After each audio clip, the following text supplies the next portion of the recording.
Ada banyak rahsia yang tertulis dalam kitab suci Al-Quran.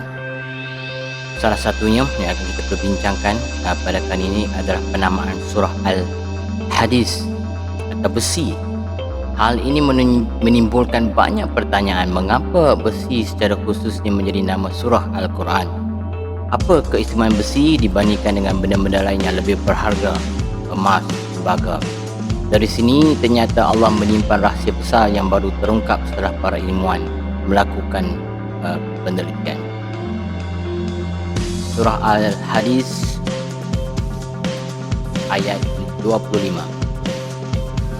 Sesungguhnya kami telah mengutus rasul-rasul kami dengan membawa bukti-bukti yang nyata, dan telah kami turunkan bersama mereka Alkitab dan neraca keadilan supaya manusia dapat melaksanakan keadilan, dan kami turunkan besi yang padanya terdapat kekuatan yang hebat dan berbagai manfaat bagi manusia, supaya mereka mempergunakan besi itu, dan supaya Allah mengetahui siapa yang menolong agamanya dan rasul-rasulnya, padahal Allah tidak dilihatnya.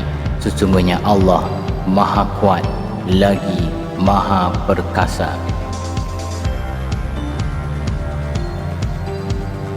Ayat di atas ada kata wa anzalna hadida, yang artinya dan kami turunkan besi. Kata turunkan berarti besi tidak dibuat di bumi, melainkan turunnya dari langit. Hal ini pun terjawab setelah Profesor Armstrong dari NASA atau Muhammad Asadi berpandangan bahawa memang besi diturunkan dari langit. Sains memberikan maklumat kepada kita bahawa besi termasuk logam berat yang tidak dapat dihasilkan oleh bumi sendiri. Astronomi moden telah mengungkapkan bahawa logam besi yang ditemukan di bumi kita berasal dari bintang-bintang raksasa di angkasa luar. Logam berat di alam semesta dibuat dan dihasilkan dalam inti bintang-bintang raksasa. Akan tetapi sistem Bima Sakti kita, sistem suria kita, tidak memiliki struktur yang standing untuk menghasilkan besi secara sendirinya.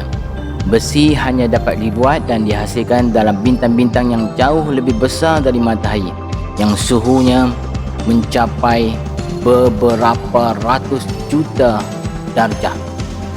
Ketika jumlah besi telah melampaui batas tertentu dalam sebuah bintang, bintang tersebut tidak mampu lagi menanggungnya dan akhirnya meledak melalui peristiwa yang disebut nova atau supernova. Dan akibat dari ledakan ini, meteor-meteor yang mengandungi besi bertaburan di seluruh penjuru alam semesta, dan mereka bergerak hingga mengalami tarikan oleh graviti di angkasa. Seorang ilmuwan terkenal yang menjadi pembicara dalam seminar Mukjizat Ilmiah Al-Quran Al-Karim, Dr. Strong, juga mengatakan hal yang sama. Dia telah melakukan berbagai penelitian, namun hanya satu jenis barang yang sangat membingungkan para ilmuwan, iaitu besi. Dari sisi kapasiti, besi memiliki bentuk struktur yang unik. Agar elektron dan neutron dapat menyatu dalam unsur besi, maka ia memerlukan tenaga yang luar biasa, mencapai 4 kali besar dari jumlah tenaga yang ada di planet matahari kita. Suhu teras matahari adalah 15 juta darjah Celsius, dan suhu permukaan matahari adalah 6,000 darjah Celsius. Manakala suhu teras bumi adalah 5,000 darjah Celsius. Besi dihasilkan dengan suhu kepanasan ratusan juta darjah Celsius. Maka ini membuktikan bahawa besi bukan berasal dari sistem Bima Sakti kita. Dan semua ini menunjukkan bahawa logam besi tidak terbentuk di bumi, melainkan kiriman dari bintang-bintang yang meledak di luar angkasa melalui meteor-meteor dan diturunkan ke bumi, sama seperti dinyatakan dalam Al-Quran.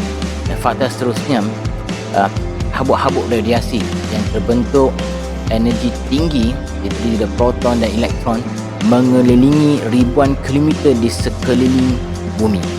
Dan habuk ini melindungi bumi dan isinya dari ledakan dahsyat tenaga matahari yang terjadi setiap 11 tahun sekali yang disebut solar flash.